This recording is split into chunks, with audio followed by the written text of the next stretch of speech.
So good morning or good night, depending on where you are, and welcome to another interview of the Shield Dude in the Couch. Tonight, I'm joined by two members from the band Felicity. I got Damien, the lead singer, and I got Corey, the lead guitar player, with me, joining me. And we're gonna talk about their debut album that just is turning one this week, and other stuff. So, guys, how are you tonight? Excited to be here. Thanks so much for having us. Yeah, No, doing no, well. Thank you, Hector. Thank you, thank you. So I was listening to the album this in the morning, and it's cool because there's some pop punk, but there's some alternative. I really got reminded a lot about a band like A Day to Remember when I was listening to your guys. Was that like a super huge influence for you? And obviously being for Orlando, I know that they are from Ocala, I think, in Florida. Yeah, big influence, to be honest with you, Hector. We record with the same producer, Andrew Wade, which is we're very humbled to have that opportunity. And A Day to Remember has always been a huge influence on all of us. Just how they're able to kind of have the pop punk influences, the alternative, the hardcore elements, while still having catchy songs, choruses that when you're at the show, you're just wanting to scream and sing them with the band. So that was something that originally a lot of us really enjoyed. And we kind of like wanted to, infuse that into our own music, but have our own style too with it. You know what I mean? But Of course. Those influences in there for sure. And A Day to Remember is a huge one. Corey probably agrees with that. Yeah, no, you said it perfectly. Yeah, no, from A Day to Remember, my favorite will always be Homesick. I think that's a lot of people's favorites. Yeah, I don't want to say anything about the last one. The last album, but yeah, Homesick, I think that was the first album of them that I had, and I really enjoyed that one. So yeah, I was listening to the album, and I know that on Ignite you got Dan Marsala from Story of the Year. How did you get in touch with him so he would sing on your debut album? Yeah, so we actually were in the studio recording Dear Universe, and we were talking about features and how would we be able to get someone. And coincidentally, at the same time, I was on Instagram and we saw that Dan had posted something about him now doing producing, and he was producing bands. So we just cold emailed him on the email address he said, and we're like, we're already recording, but we played a show with you back, in October years ago, and we would love for you to do a feature on this if you're down, like we can pay you and everything. And within like a day or so, he emailed back, said, "Hey guys, totally remember, that was such a great time, had a blast. Hell yeah, let's do it." And we sent over the part to him. He sent us back his part, and it was a pretty easy process overall, but still can't believe it actually happened. I thought our email was just going to get lost in the void and like nobody would care. But he actually saw it and answered it, and that was the beginning of a beautiful thing. Yeah, sometimes you send a message. I don't want to say my secrets for interviews because then other YouTubers will know. They're like, how do you get people to interview them? And sometimes it's just as easy as sending a message. And they'll just say like, I remember when I started back in December, I told my wife, like, I want to interview an artist I'm from Puerto Rico. So there was this rock artist, and I had him on Facebook, and he's pretty famous down there. And I told my wife, I think I'm going to interview him because he put out a vinyl of his first album. And she says, like, yeah, he's going to say yes. And I sent him a message through Facebook, and he's like, yes, I'm not doing anything. And that's how it started, You never know. You never know. Plus, I interview for a living. It's different type of interviews, but it's just a conversation. But yeah, the Dear Universe, I'm gonna show the artwork here for the people who haven't seen it. It's been out. It turns one this week. So this is the album cover, which I think it's good because it's like a 1950s picture, and here you have the family like with their white eyes, like the typical suburban American dream. But I'm trying to analyze it with the white eyes. Is it like they're like zombified or mesmerized by society. What Yeah. what did you wanted to convey with the album cover? Honestly, I think that was more of the artist that we used and that we worked with. That's like some of his like signature style that he does. So that wasn't even something we asked for. That was one of the drafts that he sent over, and the eyes were all removed, and we were like, it's creepy, but it's like really cool. So it ended up working for us really well. Yeah, it looks cool. Who's the artist who did this? This was Chemical Messiah actually, and he was so easy to work with. He honestly really we gave him a few ideas. I know Corey was doing a lot of communication with him, but we just gave him kind of like a few ideas that we wanted. And if you see on this is the full, this is the Dear Universe, the full album cover, but we had individual single artworks. And if you look, there's little pieces from each. Like if you look at the car that the boy's holding, the car was taken from the Hit and Run single artwork that we had. If you look at the heart that the girl has in her hand, that's actually taken from the single You Got This, which is another interesting track on Dear Universe. So yeah, that's a very uplifting song. Yeah, that was and we really love that song. It's another feel, honestly, that kind of like leads into the rest of the album. So, but yeah, if you look, a lot of this stuff, and the background, Corey, isn't the background from Pendulum or? No, that's from The Weather. Oh, the weather. Okay. Yeah. And the guy, different outfit and clothes and everything, but that was supposed to symbolize Lonely Nights as well. Yeah, another of the singles that you had on the album. Yeah, no, the album cover is pretty cool, and I like the colors. And that's something that I think sometimes artists don't are not as fond as like album covers. Like I thought in the past, in the past, like in the 90s, album covers were everything. Yeah. Like you could have like a cool album cover, and sometimes you would be in a record store, you don't know the band, but if it has a cool album cover, you would check it out and buy it. Now people may think now because it's streaming, why like do like awesome album cover? But yeah, it seems like you guys gave a shit that the album cover looked good.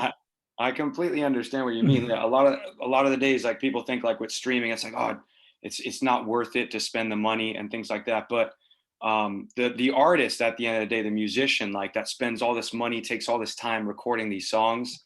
You want to put like another little signature on there, and sometimes adding that little piece of artwork can, a lot of people still care about that. So we're definitely one of those bands that love to give our fans a little bit more if we can, and we can do that through artwork.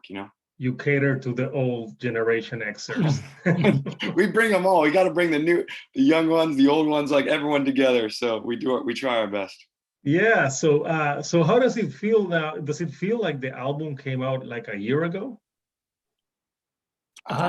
Not really, honestly. So we don't really tell this often, but we actually recorded Dear Universe. What was it? The summer of 2019. Like we went in and recorded Dear Universe then. And, over time we had to, of course, do the mixing, the mastering, all the revisions. So by the end of 2019, we were like, all right, we should be getting masters back. Everything's good. And then in the beginning of 2020, we got the masters back, and we were like, this is great. This is the best thing anybody's ever heard, and it's going to blow the minds of everybody. And we were so ready to shop it and send it out. And then COVID happened, and the entire industry shut down. And we saw a couple album. Yeah, and we saw a couple bands like Silverstein and 4 Year Strong. They released albums that a lot of people don't realize, but they had 2 great albums come out right at the beginning of COVID. But because of it, the albums didn't get the attention they deserved. And we just sat on it because we didn't know if this was going to be a month of quarantine, 2 months, ended up being a year and a half. And then, once we finally, things started lightening up and shows were kind of coming back, that's when we decided, all right, here's the hard deadline. We need to do this. So the album's a year old for everybody else, but for us, it's coming up on You're sick almost of it.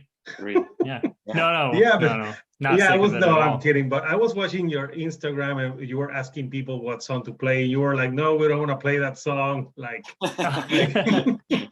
We like to mess around. No, we'll do Yeah. it. Though. We'll do They're it. like, we don't want to play that song.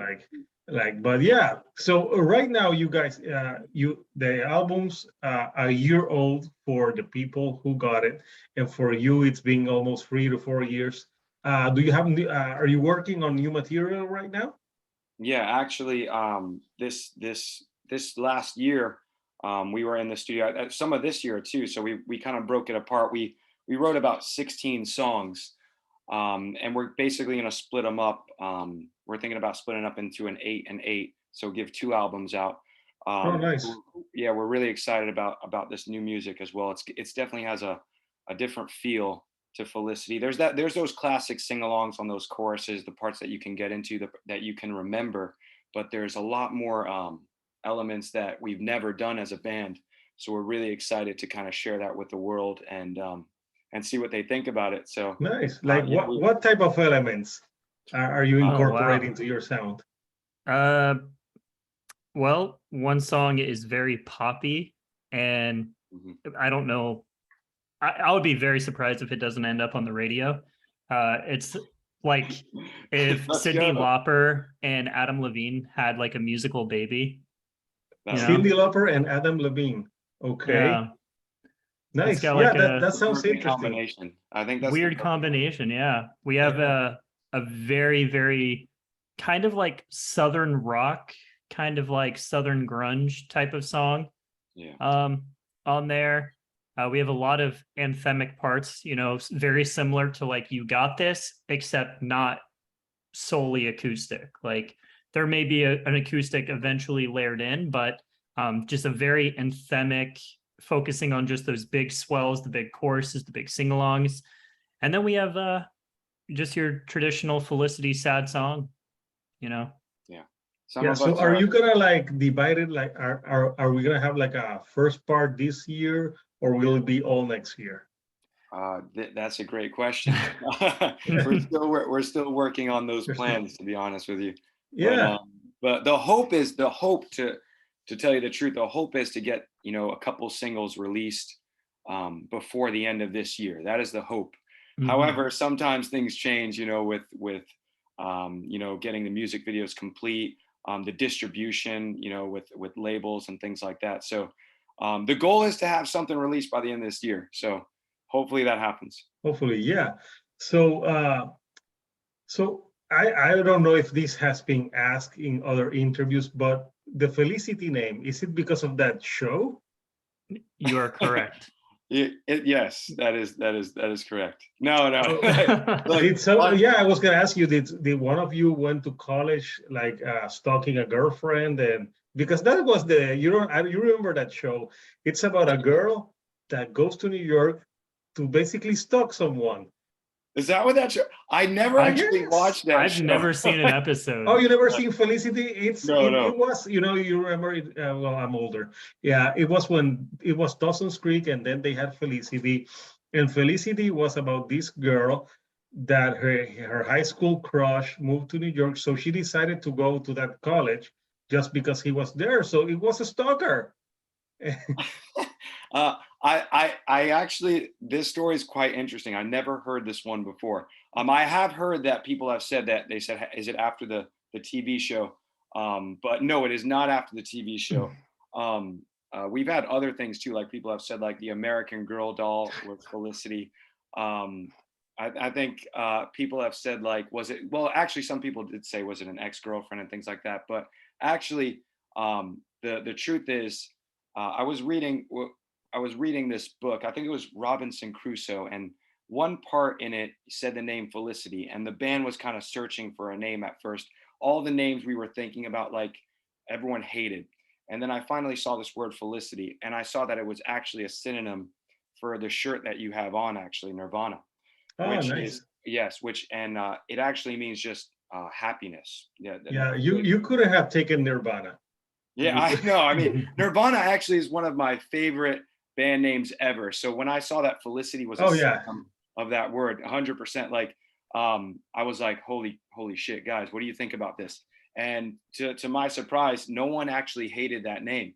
So we actually went with the name Felicity. And then kind of like what we kind of realized as we continue the band was like all of us had extreme happiness when we were playing music. It was the thing that we loved. So we really thought that Felicity was a fitting name, and we kind of went with it from there. But we, Nice. every now and then we like to mess with people and say, yeah, it's the American Girl doll, it's the TV show. It's So an now we ex-girlfriend. can put this to rest, people, in the Shield of the Couch. It's not about the TV show. There So, it is. Yeah, You heard you it. have to watch the TV show. It's you know I have it's to watch it now after what you have told to- me. Like yeah, now, you have to watch it. I'm intrigued. It to starred know Kerry more. Russell, and she had like long curly hair, and there's a part in the show where she cuts her hair, and they had to like give her a contract: do not cut your hair again, like Wow. something like that. But if I watched that show now, I would probably hate it. But I was in my college time. It's like a Dawson's Creek, but with a Yeah. girl. I remember Something. Dawson's Creek. Yeah, I remember that show, but I really never watched Felicity. I think Corey saw the whole thing though. Corey, you Dude, I don't can. even. This I is couldn't a even safe tell you place. what. If you asked me what any of the characters looked like or who played in it, and a gun to my head, I would be You'd be gone. done. One of the main characters was in Underworld. Oh, The Cool. guy who played the Lycan, Scott Speedman. okay. I know Yeah, that. I know that. yeah, Oh, but even yeah. Underworld was like almost before my time too. Oh, I love Yes. Underworld. Dude, you're making me feel old. Corey, look what you're doing. Sorry. Yeah, Underworld, it's old. I think it's like 2000 now. So Think yeah, so. it's an old movie. Great movie though. I love that one. Yeah, no, it had a cool soundtrack. A lot of cool bands Oh, were I in that. Okay, so yeah, Felicity, it's not about the show. It's basically how you feel about the music. That's why you in the pages you have like, we are Felicity, like we are happy playing this music. So growing up, you obviously mentioned A Day to Remember as an influence. What other bands, were your favorites growing up? And I could first, Corey can take it, or Yeah, Corey, take it. Yeah, you go first. Bro. Yeah. So I didn't really get into playing the music that we play until about high school. Growing up, I was just really, really into like classic rock, 80s, especially 80s hair metal. I thought you were My gonna say dad- like 90s stuff. No. I'm a huge Hendrix fan. My favorite band of all time is Van Halen. Oh, I nice. also have a huge soft spot for the Eagles, especially Don Henley. Love Stevie Nicks. Love Kansas, and just like 80s glam bands, 80s hair bands, classic rock bands. And so all through like elementary school and middle school, it's all I would listen to. And I would try to play all the cool little licks and, Life in the Fast Lane and all that. And then once I started getting into high school, I got exposed to Warped Tour and the local scene in my hometown. And then I was exposed to like hardcore metal music and a little bit of pop punk. And I was like, this is the shit. And then I started like creating bands myself, trying to like capture the same sound, but incorporate my influence. And it didn't last very long until I came to Orlando and, met up with Damien and Drew and Felicity. And yeah. Yeah, at least you guys didn't form a boy band. Because that's what, yeah, It'd be Orlando kinda- is like it'd be kinda famous for cool. boy Band bands. sometimes. We call ourselves a boy band sometimes. Well, Yeah, well, if if you you see think our about it, TikToks. you're boys, you're in a band, so whatever. That term is like lame if you think about it. But yeah, you know that I got to see Van Halen twice, and I got to see them with Sammy Hagar, and I got to see them with David Lee Roth. So Wow. yeah, that's awesome to stay, and it's such a loss to the world when we lost Eddie. There's no one that can emulate what he did on guitar. It's so hard. Special. I listen to people like try to emulate it, but it's like so hard. So what about you, Damien? What bands influence Yeah. you? No.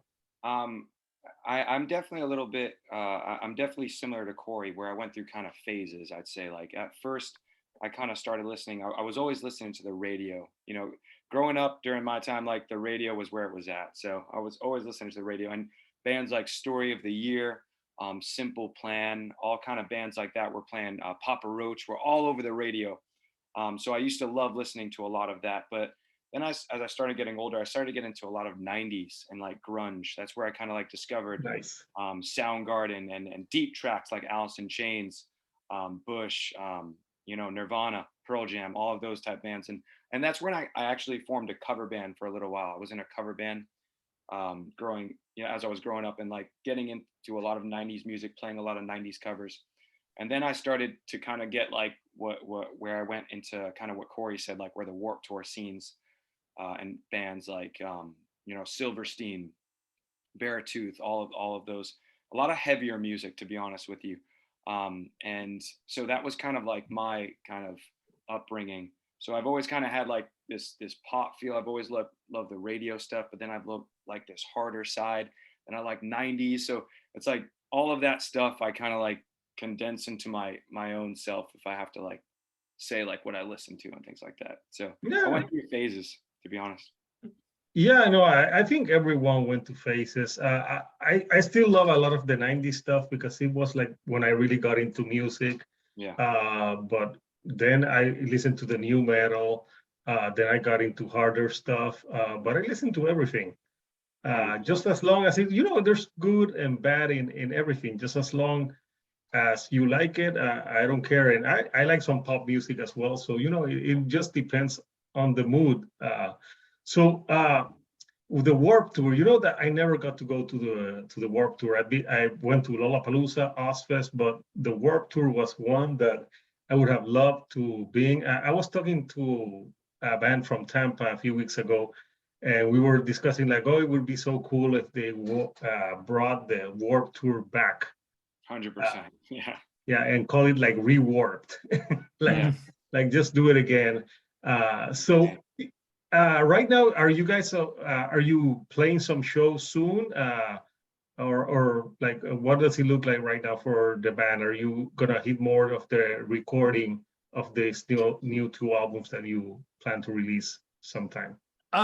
We have a couple shows throughout the rest of the year. We're trying to really just focus on getting back in the studio and finish up these songs as much as possible. So we're being a little bit more selective of shows just for the rest of the year, so we can focus on that. But of course, you know, if a really awesome opportunity comes up, like we're not going to say no. Like No, that'd of be course. crazy. So what do you guys prefer, like playing like small venues, or you like when it's the bigger venues? What do you prefer? I think sometimes those smaller venues can be a little bit more intimate, and you could really get close with the crowd. And that's one of my favorite parts with performing. Like we kind of always say together as a band, we always say we're like a live band. We love performing, we love playing for the crowd. So having those smaller venues are absolutely like so intimate. You can get in with the crowd. But I do love playing, you know, whenever we get the opportunity to play House of Blues in Orlando. That's, you know, that's definitely like a bit, you know, mid-tier venue, and that's always just another exciting feel, just being in the back, having all the history, the walls, just the stage. It's just another feel. So it kind of all depends for me, but I definitely love the small venues. Yeah, I haven't been to a House of Blues Orlando. I've seen it. I've seen shows in the Hard Rock Cafe in Orlando, which is pretty cool. That's a It's a great huge venue. Yeah. Yeah, I That's saw back in 1998, I saw Godsmack there when they had like one album, Oh man. their That's best one, when they had their first album, and it was Godsmack. I I try to think I don't know. In the back of my mind, I think that Chevelle opened that show, but I can't remember if it was Chevelle because at that time I didn't know the band, and now I love them. Yeah. And Yeah, there that was was like great. it was like a band, then like this like a show of like freaks that put themselves on fire and did stuff, and then Godsmack. And Wow. I remember the ticket was like $17. Jeez. that can never happen now. Talk about No, inflation. no. Like right now with Ticketmaster kind of sucks because Yeah. what happens right now is like they buy tickets and then there's some asshole who wants to resell them. I saw for My Chemical Romance like a ticket not even downstairs, like way up at minimum $500. And People are you're like, greedy. that's an abuse, Yeah. like when they do those resale tickets, and they should regulate that because that's Agreed. Agreed. you imagine like buying 500 tickets and just being like so far away. Yeah. It's just Yeah. There's always been some problems with that. So, yeah. yeah, Hopefully they start to regulate that more because it's unfair to people who want to see their favorite band, and even like a ticket all the way up there, you got to pay $500-600 for, which is Yeah. insane. yeah. I wanted to see the Smashing Pumpkins. I saw them a few years ago, but I saw that the tickets, they were already too high. I'm like, no, Yeah. it It's was too crazy. much. Yeah. Yeah, it's crazy, and like I need to eat. Mhm. It's true. Like I can't spend $500 every show, but you know that in Puerto Rico, that the trapper Bad Bunny, Mhm. there's people he has a concert in Puerto Rico, and something that he did. I'm not a fan of his music, but I think that what he did makes sense.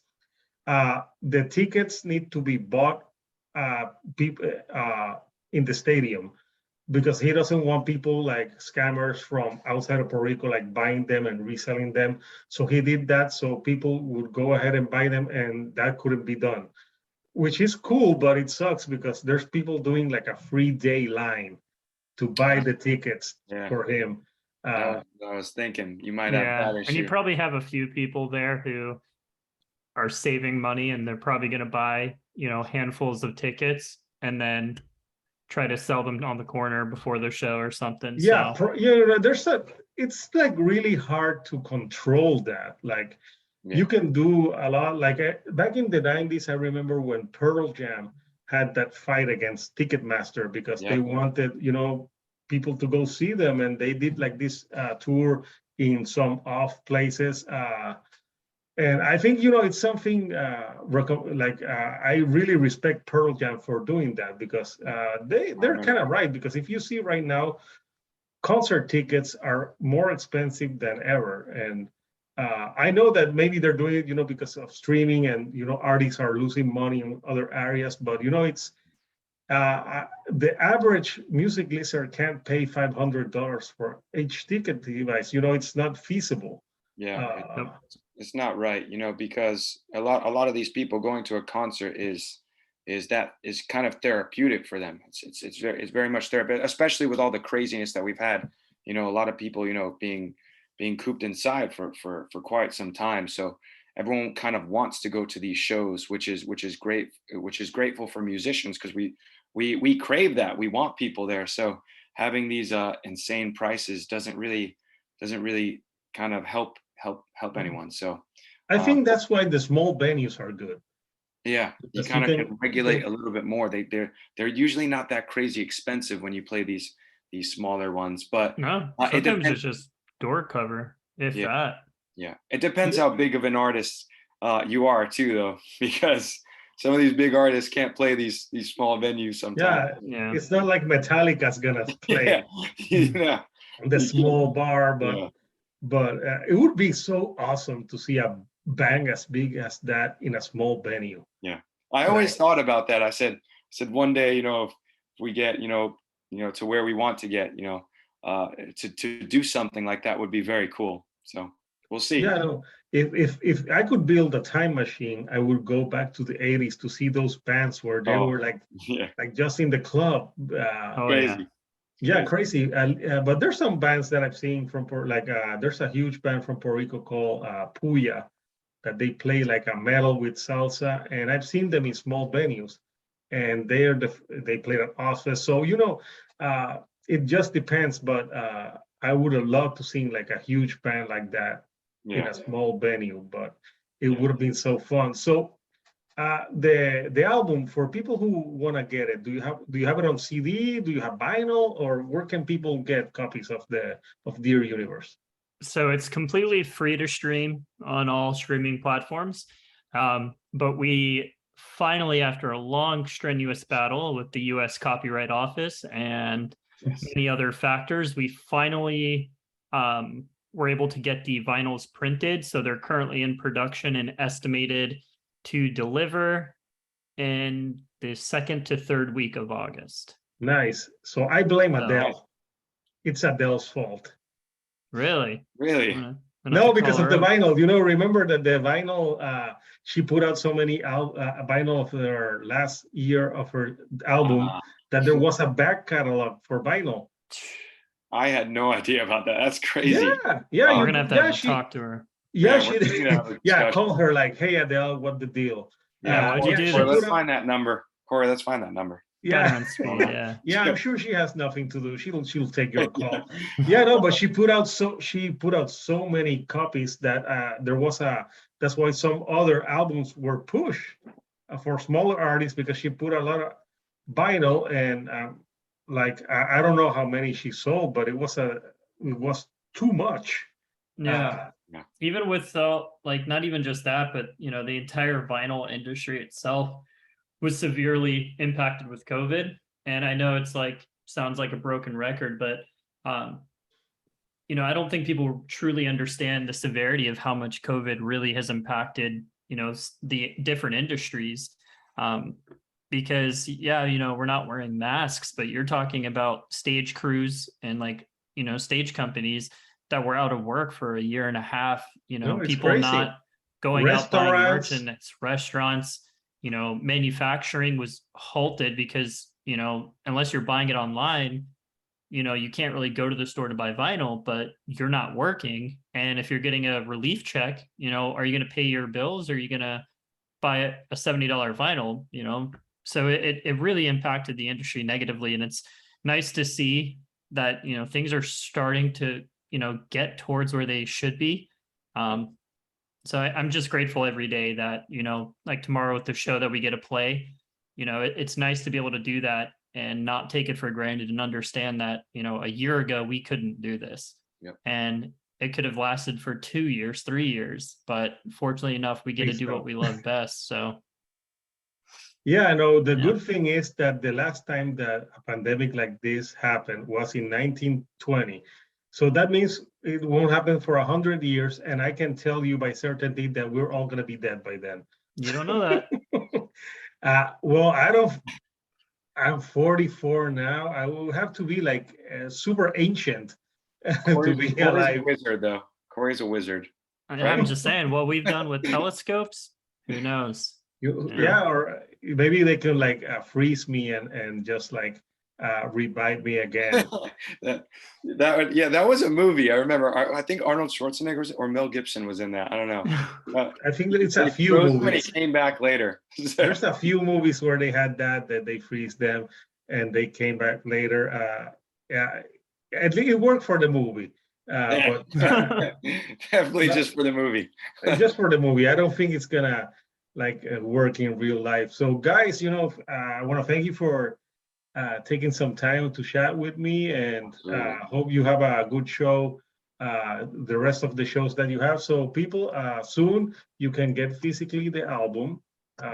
Here's a picture again of Dear Universe, but now you can stream it. But they can also, if you like it, they can buy it online also on Bandcamp and all those sort of things. But yeah, there's no right now. Every music fan has no excuse. Like it's so easy to listen to music right now and discover because it's so accessible. So again, Damian, Corey, thank you for taking some time with me, and hopefully when that new album comes, I'll get to listen to it. Maybe I'll do a review for the channel. Oh, that'd be awesome. cool. Thank you Yeah. so much, Hector. Let's do this again when we got some new music coming out too. And we can do it again and talk more stuff. So people, go listen to Felicity. No, it's not the name of the fucking show. And We established that today. I didn't know there was a doll called Felicity, so I didn't know that one. Yeah, we're probably missing some other things that people said, but those are the big ones I remember. Yeah, I thought it was. I was like, I wonder if it's like about the show, but I'm like, no, I don't think so. But yeah, it's good to never know know. that it's. You gotta ask. Yeah, I had to ask. So, people, until next time, this is Hector, the Shield Dude on the couch, and I'll see you right here on the couch. Thank you, and good night.